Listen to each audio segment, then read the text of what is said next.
कि जो भी जिस डिपार्टमेंट का भी अधिकारी, पटवारी नहीं मिलेगा, गिरदावर नहीं मिलेगा, तहसीलदार नहीं मिलेगा, गांव में क्यों नहीं मिलेगा जी? नौकरी नहीं लेता क्या? हमारा तो जीवन खेती झोपड़ी में हुआ है, तो झोपड़ी वालों को प्यार नहीं करेंगे? 70% गाँव के लोग रहते हैं। और आपको हमारा देश की आजादी का रास्ता खेत और खलियान से है, अंधेरे मत लगे को शहर से है, जयपुर से नहीं हुआ। जयपुर में राजा बैठते थे, पर आजादी का रास्ता भी खेत और खलियान से गुजरा था। एक आप ध्यान दीजिए मंत्री जी कि आपके डिपार्टमेंटों के जो भी अधिकारी गांव में नहीं रहते, उनको गांव में रहने के लिए आप पाबंद करिए। आपको मालूम है शिक्षा मंत्री जी बड़ी बड़ी बातें कर रहे थे। अरे शहरों की स्कूलों की बात छोड़िए, गांव की स्कूलों में आज भी शौचालय नहीं है, आज भी शौचालय नहीं है। आपको विदित होगा कि गांव में जब कोई बच्चे पीड़ित होते हैं तो घर आए कहते हैं कि वहां शौचालय नहीं है। बनाइए ना सबसे बड़े शौचालय, बाद में बिल्डिंग बाद में देख लेंगे, पहले शौचालय बनाइए। आज शौचालय नहीं है स्कूलों के अंदर। गिरावट देखो कितनी आई है।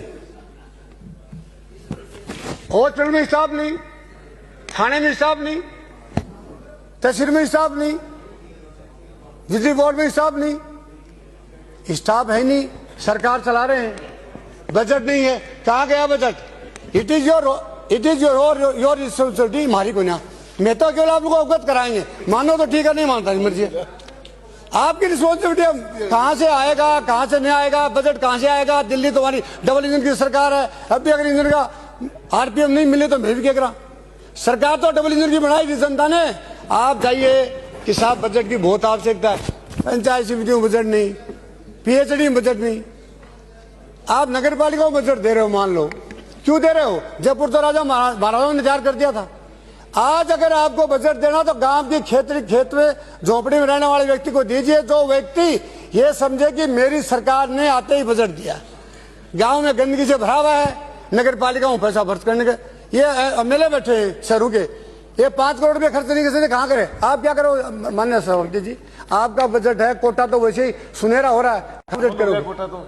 अगर सरकार को चाहिए कि शहरों वाले एमएलए का बजट हमारे झोपड़ी वालों को दिया जाए तो मजा भी आए।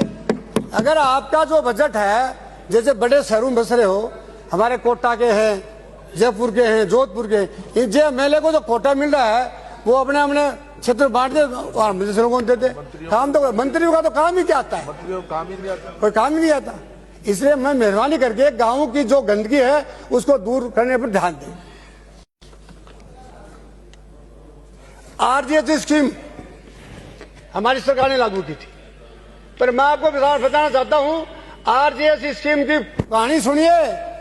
आज की तारीख में जो हॉस्पिटल दे रखी है मनूती, उनमें केवल बाबा को, बूढ़े को फौजी एरिया है, बाबा 2 दिन से एसी में आगे सो जा और 22,000 में साइन कर दिया। और साहब अचंबा करोगे, महिलाओं के प्रोस्टेट नहीं होता है, उन्होंने फर्जी बिल बना के महिलाओं के प्रोस्टेट का दे दिया और पकड़े गए। अब नई बात सुनिए, महिला के प्रोस्टेट नहीं होता है, जेंट्स के होता है, और उन्हें महिला का प्रोस्टेट का ऑपरेशन दिखा दिया। आनंद फानंद में भूल गए ना, चोर के पैर थोड़ी होते। कुएं में पड़ने वाला व्यक्ति जूती बाहर निकाल के जाता है तो चोरी करने वाला पकड़ा जाता है। इसलिए आप इस पे ध्यान दो और आरजीएस की शुद्धिकरण करो। मैं नहीं कहूंगा बंद कर दो, पर मैं ये कहूंगा चोर को पकड़ो और दंडित तिता करोगे, दोबारा भूल के भी नहीं आएगी। महंगाई चरम सीमा पे है, महंगाई चरम सीमा पे है। पेट्रोल डीजल के दाम सरकार कह रही थी कम करेंगे। मेरे पड़ोस में हरियाणा में 10 रुपये सस्ता पेट्रोल है और 5 रुपये सस्ता डीजल है। क्या वो सरकार नहीं है क्या? हिम्मत किसने की कम करने की? ये कहते महंगाई कम करेंगे। महंगाई तो मेरे पड़ोस में ही हो रही है, कई कृषकों है महंगाई की। बजट केवल आंकड़ों का दस्तावेज नहीं होता, बजट केवल आंकड़ों का दस्तावेज नहीं होता, बजट जनता को विश्वास का दर्पण होता है। दुर्भाग्य ये बजट का राजस्थान का जनता को बड़ी पीड़ा दिखाता है। न राज्य की जमीनी सच्चाई है, इसी में बजट का विरोध करता हूँ। आगे हो सर। आपको मालूम है कल भाषण में वित्त मंत्री जी कह रही थी कि हमने फायर वालों के लिए करोड़ों की वो बाइक खरीदने के लिए दे दिया। 17 लाख की कौन सी बाइक आती है? 350 रुपये में जो चलाने वाले तो भूखे मर रहे, 350 रुपये में नौकरी, 330 रुपये नौकरी कर रहे हैं। किसी ने सोचा क्या हिंदुस्तान में आज इतनी महंगाई होगी, उसके बाद 330 रुपये नौकरी कर रहे हैं कौन? अग्निवीर। और कोई इसके ध्यान नहीं दे रहा है। और ठेकेदार वही है जो शुरू में ठेका लिया था, और एक व्यक्ति ऐसा है जो आईएएस का अधिकारियों का भी ट्रांसफर करवा देता है। तो मैं कह रहा हूं, माननीय सभापति जी, आप बहुत दयालु और शिक्षाविद व्यक्ति हो, मेहरबानी करके गरीबों के ऊपर ध्यान दीजिए। एक पुलिस के सिपाही को 2700 रुपये मिलते हैं, किसके? मैस के। और किसी का ऊँट आकड़ के गिर जाते पुलिस जाएगी, मोटर टकराए जो पुलिस जाएगी, और वो मिलते हैं 4700।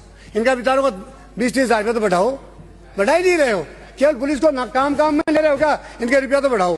मेरा मिशन ये है कि राजस्थान की जनता का भला कौन कर सकता है?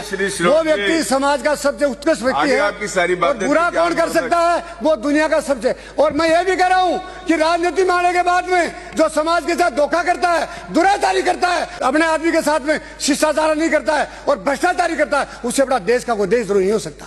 मैंने बहुत देखी सरकार करो, सुधार करने का नाम नहीं। तो मैं हाथ जोड़ के विनती करता हूँ सभी सदस्यों से कि आप अफसर पे बड़ा भरोसा मत करो, तुम अपनी जमीन पे भरोसा करो, और राजस्थान का भला कैसे हो सकता है वो काम आप करो। धन्यवाद।